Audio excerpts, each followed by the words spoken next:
पत्र गीता भगवान का 128।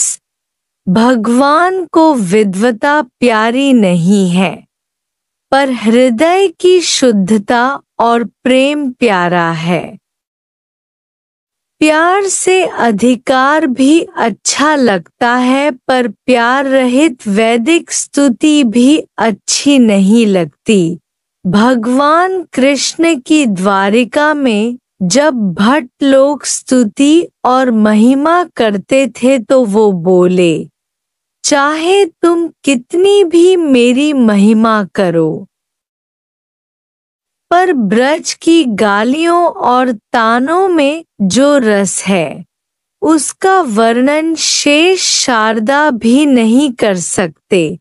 ऐसी बंशी को आग लगे जिसने घर छुड़ा दिया। पेड़ को पत्तों की जरूरत और परवाह नहीं है, क्योंकि एक गिरा तो दूसरा हरा पत्ता फिर आ जाएगा।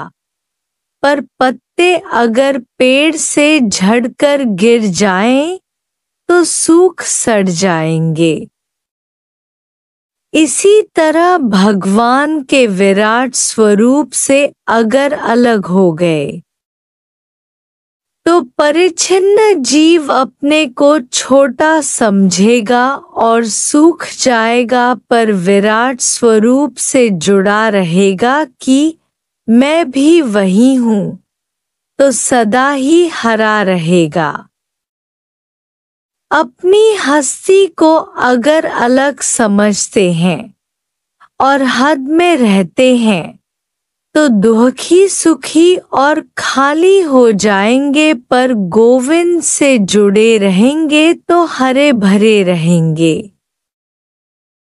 पत्ते को पेड़ की परवाह होनी चाहिए कि मैं उससे अलग न रहूं,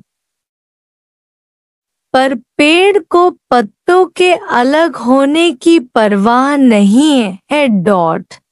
दूसरों की बुराइयों और पापों को भले बख्शो, पर अपने मन की हरकत को कभी भी न सहो, वो बख्श देने के लायक नहीं है।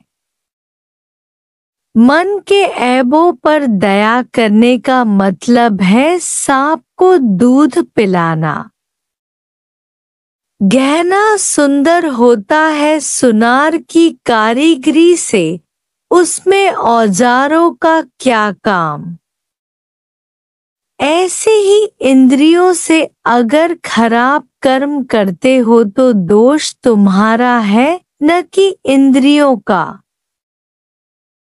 जेवर अगर खराब बनते हैं, तो दोष न तो सोने का है और न औजार का होता है, पर सुनार का होता है।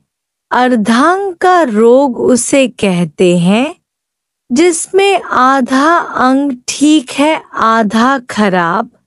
1 वैराग्य हो पर ज्ञान न हो, उसे अर्धांग का रोग कहते हैं। 2 कहनी हो पर रहनी न हो, उसे अर्धांग का रोग कहते हैं। 3 संन्यास हो पर त्याग न हो, उसे अर्धांग का रोग कहते हैं। 4 ब्रह्मा श्रोत्री होने पर ब्रह्मा नेष्ठी न हो, उसे अर्धांग का रोग कहते हैं। 5 धन कमाना जानता है पर खर्च न करे, उसे अर्धांग का रोग कहते हैं। 6 सेवा लेता है पर करना नहीं जानता, उसे अर्धांग का रोग कहते हैं। जैसे स्थूल शरीर का अर्धांग है, वैसे सूक्ष्म शरीर का भी है। जिनको ऐसा रोग है वो ब्रह्मज्ञानी गुरु से दवा लेकर जल्दी ही तंदुरुस्त हो जाएं। और सुख तुम्हारी गीता।